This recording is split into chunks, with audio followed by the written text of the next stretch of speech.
గత కొంతకాలంగా మానసిక ఒత్తిడి ఎదుర్కొంటున్న మీన రాశి వారికి మార్చి 2026 గ్రహాల గమనం మిశ్రమ ఫలితాలను ఇస్తుంది. ముఖ్యంగా ఏలినాటి శని ప్రభావం ఉన్నందున జాగ్రత్తలు చాలా అవసరం. నమస్కారం. మీన రాశి వారికి మార్చి 2026 ఒక గుణపాఠాలు నేర్పే మాసంగా ఉంటుంది. మీ రాశిలో రాహువు, సప్తమంలో కేతువు మరియు జన్మ శని ప్రభావం వల్ల కొన్ని సవాళ్లు ఎదురవుతాయి. అయితే గురుగ్రహ అనుకూలత వల్ల మీరు ఆపదల నుండి బయటపడతారు. ఈ నెల మీ ఓర్పుకు పరీక్షా సమయమనే చెప్పాలి. ఇక వివరాల్లోకి వెళ్ళినట్లయితే ఉద్యోగస్తులకు పని భారం విపరీతంగా ఉంటుంది.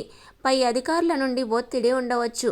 జన్మకుండలి విశ్లేషణ ప్రకారం మీ పనిని ఇతరులు తక్కువ చేసే అవకాశం ఉంది. కాబట్టి ప్రతి పనిని రికార్డెడ్గా ఉంచుకోవడం అనేది చాలా మంచిది.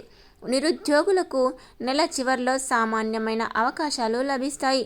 ఐటీ రంగంలో వారు టెక్నికల్ స్కిల్స్ పెంచుకోవడంపై దృష్టి పెట్టాలి.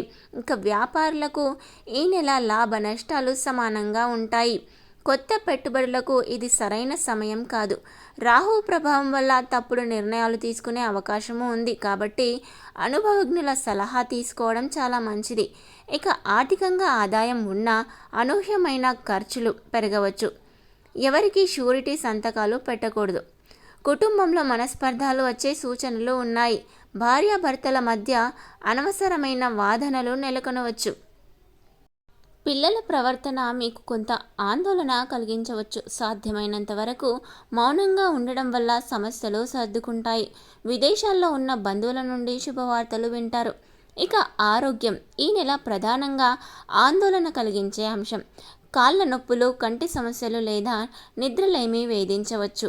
ఆధ్యాత్మిక చింతన మరియు ధ్యానం మీకు ఊరటనిస్తాయి. ప్రయాణాలు చేసేటప్పుడు చాలా జాగ్రత్తగా ఉండాలి. ముఖ్యంగా రాత్రి ప్రయాణాలు వాయిదా వేసుకోవడం చాలా మంచిది. డ్రైవింగ్ చేసేటప్పుడు ఏకాగ్రత వహించండి. ప్రతి శనివారం శనిదేవుడికి నువ్వుల నూనెతో దీపం వెలిగించడం లేదా హనుమాన్ చాలీసా పఠించడం వల్ల ప్రతికూలతలు తగ్గుతాయి. గురువారం నాడు దత్తాత్రేయ స్వామిని దర్శించుకోవడం శుభప్రదం.